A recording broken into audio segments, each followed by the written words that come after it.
Hello साथियों, मैं पंकज वैष्णव आप सभी का स्वागत करता हूं। आज की क्लास में हम समझ रहे हैं 10th क्लास के सामाजिक विज्ञान सब्जेक्ट को। चैप्टर चल रहा है अपना चैप्टर नंबर 17 और जिसका नाम है भारत के भौतिक प्रदेश। इस भारत के भौतिक प्रदेश नामक चैप्टर के 3 भाग हम ऑलरेडी देख चुके हैं। आज की क्लास में हम चौथा भाग देखने वाले हैं। आज की क्लास के साथ अपना यह चैप्टर कंप्लीट हो जाएगा। तो शुरुआत करते हैं आज के क्लास की। जैसा कि मैंने पिछली क्लासेस में भी बताया था कि भारत के भौतिक प्रदेश के अंतर्गत हमें क्या क्या पढ़ना होता है कि भारत में कहां पहाड़ है, मैदान कहां है, प्रायद्वीपीय पठार कहां पर है, इसकी विशेषताएं क्या है, थार का मरुस्थल क्या चीज है, ये द्वीप समूह क्या है, तटीय मैदान क्या है, नदियां कौन कौन सी है, ये सारी चीजें हम भारत के भौतिक प्रदेश के अंतर्गत पढ़ते हैं। और भारत के भौतिक प्रदेशों को हम 6 भागों में देखते हैं कि भारत के 6 भौतिक प्रदेश है।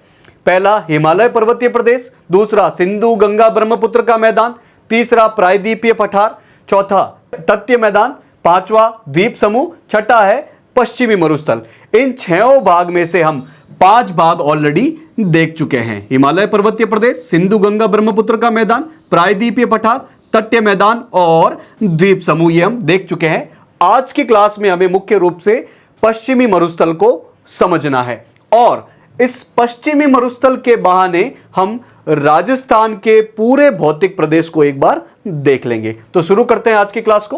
राजस्थान के भौतिक प्रदेश ये कहां पर है? भारत के उत्तर पश्चिम में है। उत्तर पश्चिम मतलब ये अपना भारत का एक रफ मैप, इसमें उत्तर पश्चिम मतलब उत्तर और पश्चिम के बीच वाला एरिया उत्तर पश्चिम। तो यहां पर है राजस्थान का एरिया। राजस्थान की अगर क्षेत्रफल की बात की जाए तो यह है 3,42,239 वर्ग किलोमीटर। भूगोल की दृष्टि से राजस्थान को मरु मेरु माल भी कहा जाता है और राजस्थान के 4 उप विभाग है। भारत के 6 विभाग है, 6 भौतिक प्रदेश है और उसमें भी जो छठा भौतिक प्रदेश है जिसमें राजस्थान आ जाता है उसके फिर 4 उप विभाग है। कौन कौन से? एक तो है पश्चिमी मरुस्थलीय प्रदेश, एक है अरावली पर्वत प्रदेश, पूर्वी मैदानी प्रदेश और दक्षिण पूर्वी पठारी प्रदेश। इसमें मरुस्थल का हिस्सा आता है करीब 61.11, मतलब कि राजस्थान में सबसे बड़ा हिस्सा किसका आता है? रेगिस्तान का आता है। वहीं अरावली पर्वत का हिस्सा आता है 9%, फिर पूर्वी मैदानी प्रदेश का हिस्सा आता है 23% और दक्षिण पूर्वी पठारी प्रदेश के अंतर्गत आ जाएगा 6.89%। आपको याद इसमें रखना है कि सबसे बड़ा है आपका मरुस्थलीय प्रदेश 61.11 और सबसे कम के अंतर्गत आ जाता है दक्षिण पूर्वी पठारी प्रदेश। इस मैप के माध्यम से एक बार हम इन चारों को देख लेते हैं। ये जो पीले कलर में आपको दिख रहा है वो मरुस्थल वाला हिस्सा है। यहां बीच में हरे कलर का जो है वो है अरावली पर्वतीय प्रदेश।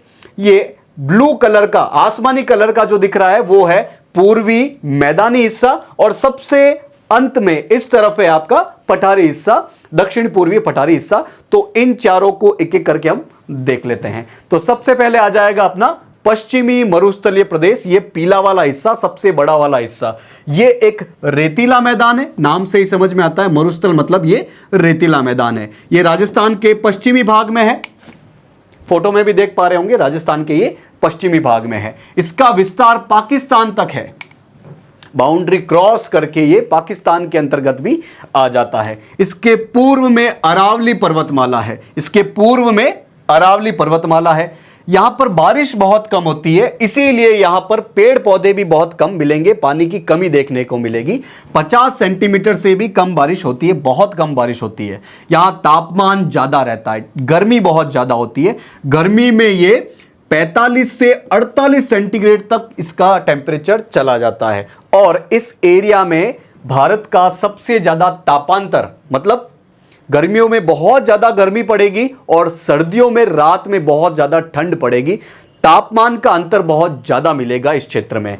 ये टेथिस सागर का अवशेष माना जाता है। करोड़ों साल पहले इस रेगिस्तान के अंतर्गत टेथिस सागर आता था, अभी यहां पर रेगिस्तान है। आगे बढ़ते हैं।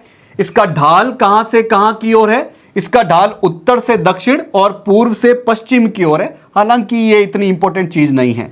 इसके उत्तर से कौन सी नदी गुजरती है? घग्गर नदी, और दक्षिण में लूणी नदी बहती है। अब इस मरुस्थलीय हिस्से के भी दो उपविभाग है। एक तो है रेतीला शुष्क मैदान जो बहुत ज्यादा सूखा है, यहां पर और कम बारिश होती है, और दूसरा है अर्ध शुष्क, थोड़ा सा कम सूखा है, ठीक ठाक बारिश हो जाती है। अर्ध शुष्क मैदान और राजस्थान का बांगड़। तो एक एक करके अब इन दोनों को देखते हैं। पहला है रेतीला शुष्क मैदान, इसी को प्रमुख रूप से थार का मरुस्थल कहते हैं। यहां पर बारिश 25 सेंटीमीटर से भी कम होती है, तभी तो ये रेतीला शुष्क मैदान है। इसका विस्तार कौन कौन से जिलों में है? जैसलमेर, बाड़मेर, बीकानेर, जोधपुर और पश्चिमी चूरू की तरफ इसका विस्तार है। यहां पर आपको बालू का स्तूप देखने को मिल जाएंगे। बालू का स्तूप मतलब कि सिंपल शब्दों में आप समझ जाइए कि रेत के टीले हैं जो कि हवा के माध्यम से एक से दूसरी जगह आगे बढ़ते रहते हैं। इसमें एक इंपॉर्टेंट बालू का स्तूप है बारखान, जो कि आपने देखा होगा ऐसा अर्धचंद्राकार आकार का होता है। तो बारखान क्या है? एक बालू का स्तूप है। ये 80% भाग पर फैले हुए हैं इस रेतीले शुष्क मैदान के, और ये हवा के कारण, वायु अपर्दन के कारण आगे खिसकते रहते हैं, और इन्हीं की वजह से मरुस्थल भी और बढ़ता रहता है। इसमें एक रन नामक क्षेत्र पाया जाता है जो कि जैसलमेर के आसपास की जो कटी फटी चट्टानें हैं उनके मध्य पानी भर जाता है, उसे कहा जाता है। तो रन किसे कहा जाता है?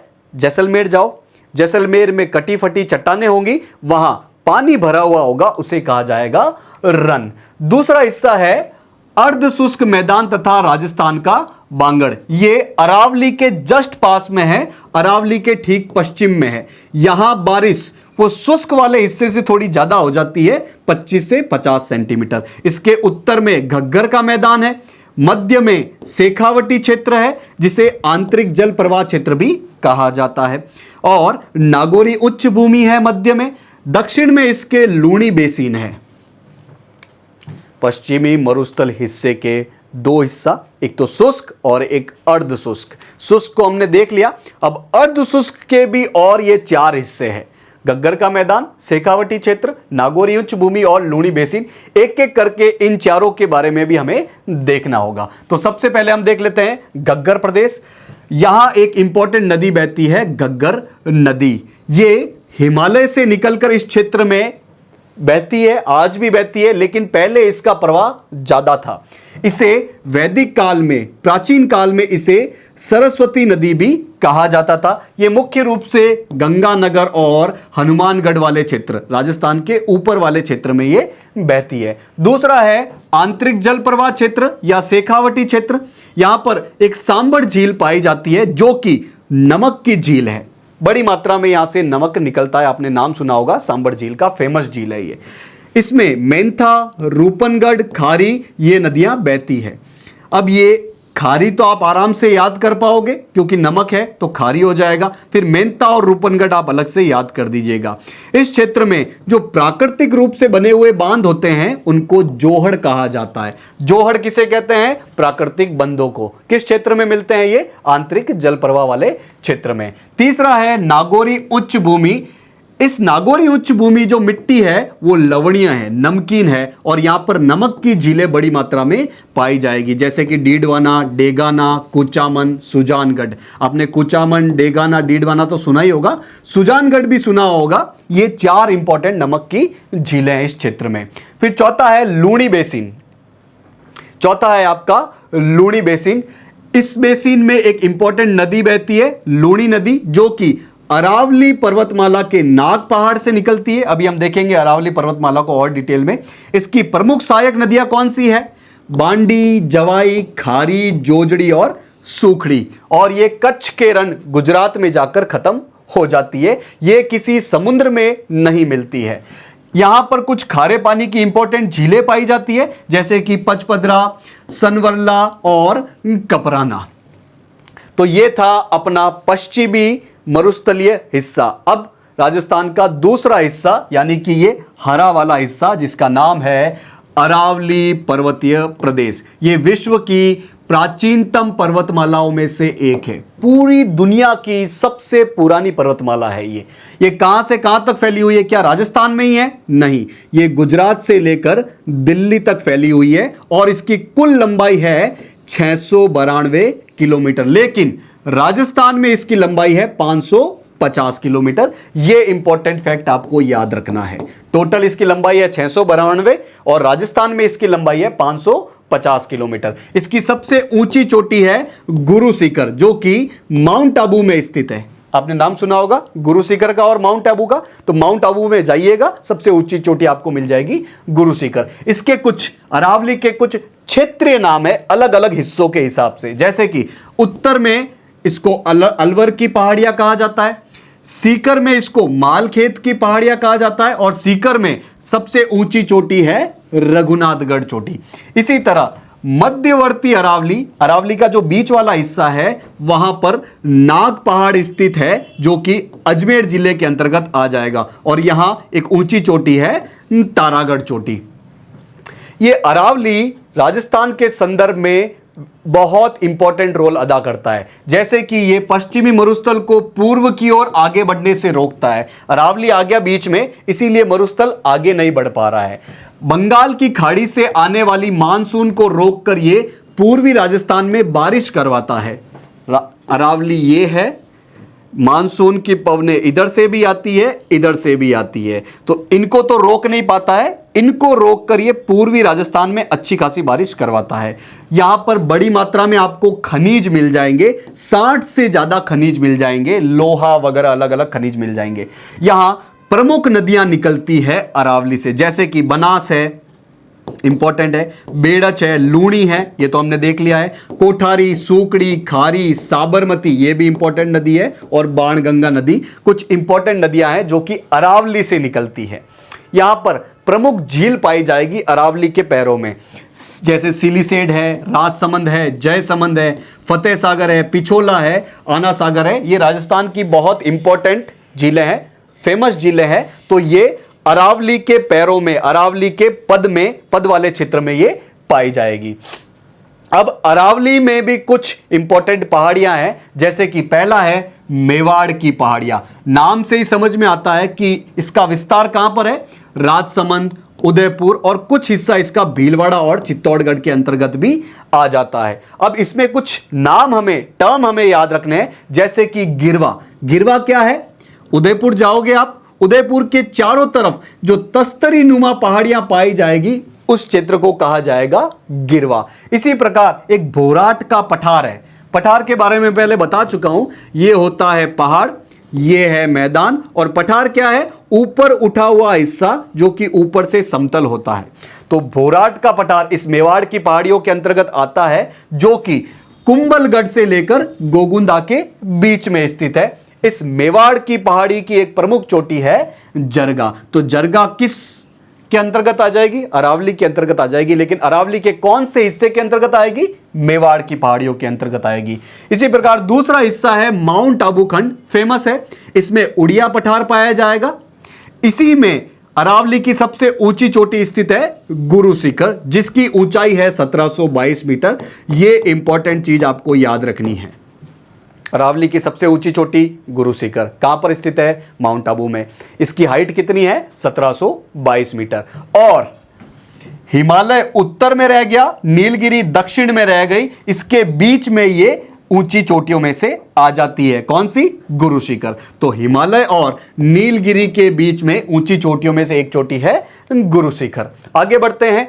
तीसरे भौतिक प्रदेश राजस्थान के, वो है पूर्वी मैदानी प्रदेश। फोटो में आप देखोगे, मैप में देखोगे, तो ये जो आसमानी कलर का हिस्सा दिख रहा है वो है पूर्वी मैदानी प्रदेश। क्या है ये? पहाड़ है? नहीं है, मैदान है। ये कैसे बनते हैं मैदान? नदियों से। तो ये वाला मैदान कौन सी नदी से बना है? यमुना की सहायक नदियों से बना हुआ है, और ये राजस्थान के मध्य उत्तर क्षेत्र में है। ये मध्य उत्तर क्षेत्र में है। अब इसके भी 3 भाग है, इस मैदानी प्रदेश के भी 3 हिस्से हैं। एक है बनास बाणगंगा का मैदान, एक है छप्पन का मैदान या जिसे माही का मैदान भी कहते हैं, और एक है यमुना का मैदान। एक एक करके हम इन तीनों को भी देखते हैं। पहला है बनास बाणगंगा का मैदान। बनास बाणगंगा नदियां हैं। पहले हम बनास नदी को देख लेते हैं। इसका उद्गम कहां से होता है? ये मेवाड़ की पहाड़ियों से होता है। मेवाड़ की पहाड़ी अभी हमने देखी, और मेवाड़ की पहाड़ियों में ये खमनौर के पास से इसका उद्गम होता है। उद्गम मतलब निकलती कहां से है। इसकी लंबाई करीब 430 किलोमीटर है। इसकी सहायक नदियां हैं ब से बेड़च, गंभीरी, कोठारी, खारी नदी। इसका जो उत्तरी भाग है वो मालपुरा करौली मैदान के अंतर्गत आ जाता है। इसके उत्तरी भाग को, बनास बाणगंगा के मैदान के उत्तरी भाग को मालपुरा करौली का मैदान कहा जाता है। दूसरा है छप्पन का मैदान, या जिसे माही का मैदान भी कहते हैं। ये इंपॉर्टेंट चीज है। इसका विस्तार कौन से जिलों में है? मुख्य रूप से डूंगरपुर, बांसवाड़ा और प्रतापगढ़ में है। इस उत्तरी प्रतापगढ़ के हिस्से को कांठल कहा जाता है। डूंगरपुर बांसवाड़ा के हिस्से को बागड़ कहा जाता है। और एक और चीज है छप्पन का मैदान। ये बांसवाड़ा प्रतापगढ़ के बीच में करीब 56 गांव आते हैं, उनके समूह को कहा जाता है छप्पन का मैदान। तो छप्पन का मैदान किस नदी से जुड़ा हुआ है? ये माही नदी से जुड़ा हुआ है। क्या है छप्पन का मैदान? ये 56 गांवों का समूह है। कहां पर? बांसवाड़ा प्रतापगढ़ के बीच में। माही की सहायक नदियां हमें पता होना चाहिए, सोम, जाखम, चाप, मोरेन, अनास। सारी नदियां याद हो ना हो, आपको सोम और जाखम याद करना है। सोम, माही, जाखम ऐसे याद कर सकते हो। सोम और जाखम माही की सहायक नदियां हैं, माही में आकर मिल जाती है। आगे बढ़ते हैं। तीसरा है यमुना का मैदान। यमुना नदी वेरी फेमस नदी, जो कि गंगा की सहायक नदी है। अब इसकी सहायक नदियों का भी एक मैदानी हिस्सा है, जिसका विस्तार भरतपुर और धौलपुर क्षेत्र, मतलब राजस्थान के पूर्वी वाले हिस्से में है। ये गंभीर नदी के क्षेत्र के अंतर्गत आ जाता है। ये बहुत ही उपजाऊ मैदान है, क्योंकि यहां पर कापीय और दोमट मिट्टी बड़ी मात्रा में मिलती है। ये कापीय और दोमट मिट्टी क्या होती है? नदियों द्वारा लाई गई मिट्टी मुख्य रूप से दोमट या फिर कापीय मिट्टी होती है। तो ये था अपना पूर्वी मैदान वाला हिस्सा, राजस्थान का तीसरा भौतिक प्रदेश। अब हम आगे बढ़ते हैं राजस्थान के चौथे और अंतिम भौतिक प्रदेश की तरफ, जिसका नाम है दक्षिण पूर्वी पठारी प्रदेश। क्या ये पहाड़ है? नहीं। क्या ये मैदान है? नहीं। क्या है ये है मुख्य रूप से पठारी हिस्सा। इसे हाड़ौती का पठार भी कहते हैं। तो हाड़ौती का पठार कहां पर है? ये वाला हिस्सा। हाड़ौती आपने नाम सुना होगा, ये कोटा, बूंदी, बारा, झालावाड़ वाला हिस्सा, ये हाड़ौती वाला हिस्सा है। ये विंध्यन समूह का हिस्सा है, जो कि मध्य भारत में विंध्याचल पहाड़ियां हैं, उसका हिस्सा है ये हाड़ौती का पठार। यहां पर मुकुंदरा हिल्स पाई जाती है कोटा में। मुकुंदरा हिल्स आपने बहुत एड में देखा होगा, बाघ रिजर्व के अंदर, नेशनल पार्क के अंतर्गत देखा होगा। तो ये इसी क्षेत्र के कोटा में पाई जाती है। इसमें एक मुख्य पठार पाया जाता है ऊपरमाल का पठार, जो कि भैंसरोडगढ़ और बिजोलिया के बीच में फैला हुआ है। ऊपरमाल का पठार किसका हिस्सा है? ये हाड़ौती के पठार का हिस्सा है। इस क्षेत्र में आपको चंबल के रेवाइंस मिल जाएंगे, यानी कि कटा छटा हिस्सा, जिसे बीहड़ भी कहा जाता है। तो चंबल के रेवाइंस कहां मिल जाएंगे आपको? हाड़ौती के पठार के अंतर्गत मिल जाएंगे। इस क्षेत्र में कौन कौन सी प्रमुख नदियां बहती है? चंबल, परवन, काली सिंध। आप दूसरे नाम याद कर ना पाओ, लेकिन चंबल आप जरूर याद कीजिएगा। इस चंबल नदी द्वारा ही ये चंबल के रेवाइंस या बड़े बड़े बीहड़ बने हैं। इस क्षेत्र में चूंकि ये पठारी हिस्सा है, यहां पर आपको काली मिट्टी बड़ी मात्रा में मिल जाएगी। और काली मिट्टी आपको पता होगा कौन सी फसल के लिए बढ़िया रहती है? रुई की फसल, यानी कपास की फसल के लिए काली मिट्टी अच्छी रहती है।